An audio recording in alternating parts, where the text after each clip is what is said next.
So maybe you've heard about meditation and all the benefits that it can have, but how do you actually get started? Well, clicking on this video was a great start because it means you're open to learning, and I'm happy to have you here. My name is Alana, and I'm a 22-year-old yoga teacher based in the state of Arizona. For now, stay tuned. And I also studied psychology in university, and this is actually the first time that I came across meditation. And learning about all of the benefits in my psychology textbooks really made me intrigued. And if you are interested in a research reviews video where I go into depth on different benefits that I can find on meditation, let me know in the comments. I would love to make that video, but that is not today's video.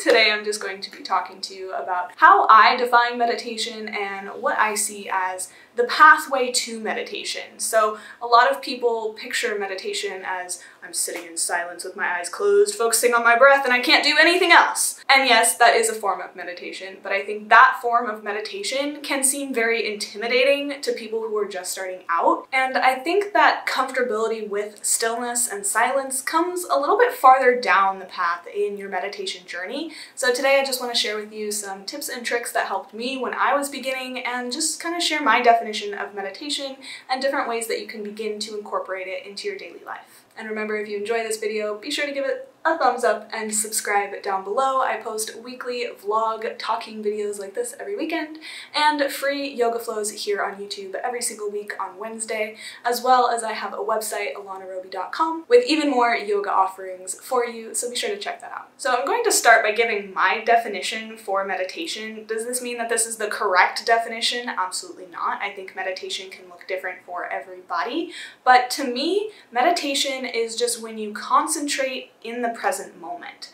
Key being concentration on the present moment. Not concentrating on the future, not concentrating on the past, but when you're meditating, you are concentrating on the present moment and the things in front of you right now. So whether you're concentrating on your breath, like in a traditional meditation, or if you're focusing on the different sensations throughout the body, focusing on what you can smell, what you can hear, what you can taste, that's a very common meditation that's taught in yoga classes, but I think it can be more than that. I think you can concentrate on anything that's in front of you. So right now I'm concentrating being present filming this video, or you can be present and concentrating on the tree that's in front of you in the park, or just focusing on a candle flame that's in front of you. That's another very popular meditation, but it gives you something to focus on, which makes the silence a little bit more comfortable. You can also listen to music. I say preferably instrumental music, so there's not words trying to drag you out of your mind. Some people are against listening to music while they're meditating, but I think sometimes it can be a helpful guide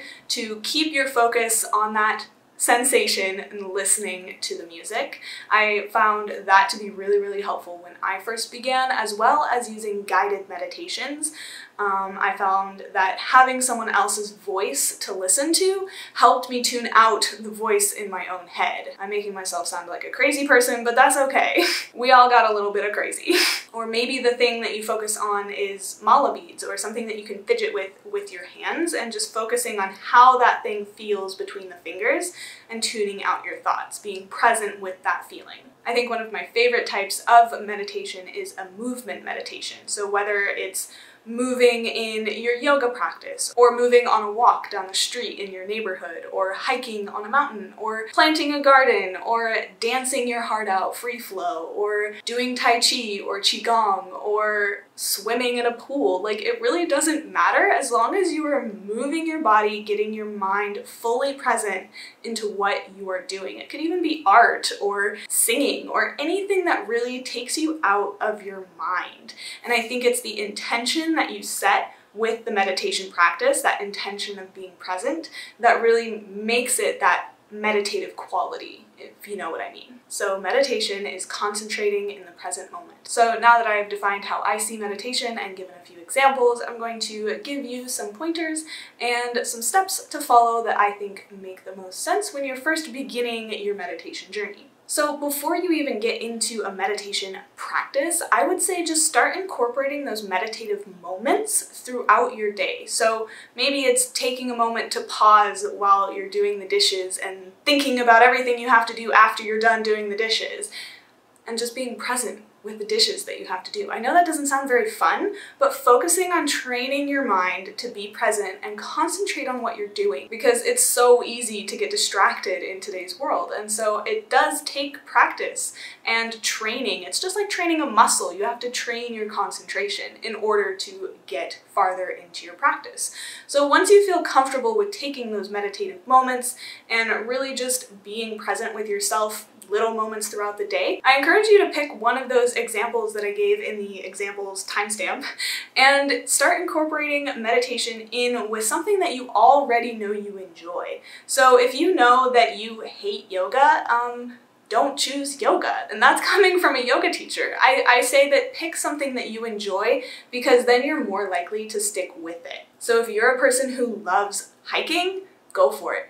Take a meditative hike. Focus on one foot in front of the other, notice the sounds around you, and just be fully present with the nature around you. And don't think about all of the things that you didn't get done or the things you need to do. It's like, just be centered.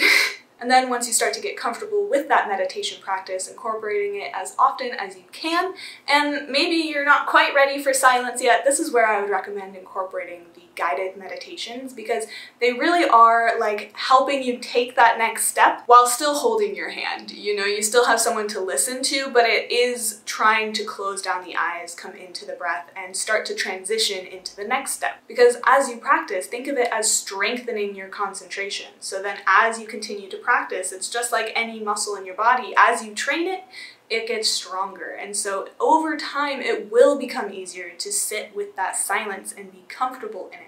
But I know that that's not how it happens right away. And I think a lot of times people in the yoga world will be like, oh yeah, I just like sat down and started meditating one day. And it's like, that's not how it happens. Like, can you give some useful advice? So yeah, that's kind of why I'm making this video. I hope that this video helps at least one person start their meditation practice. And if you need some recommendations for guided meditations, I will have mine as well as others linked down in the description box. And I will also type out these 4 steps that I just mentioned. And if you found this video helpful, please let me know down in the comments. I would love to chat with you. And if you haven't already, be sure to subscribe to the channel, help this baby YouTuber out, and I hope to see you again in my next video. Bye guys!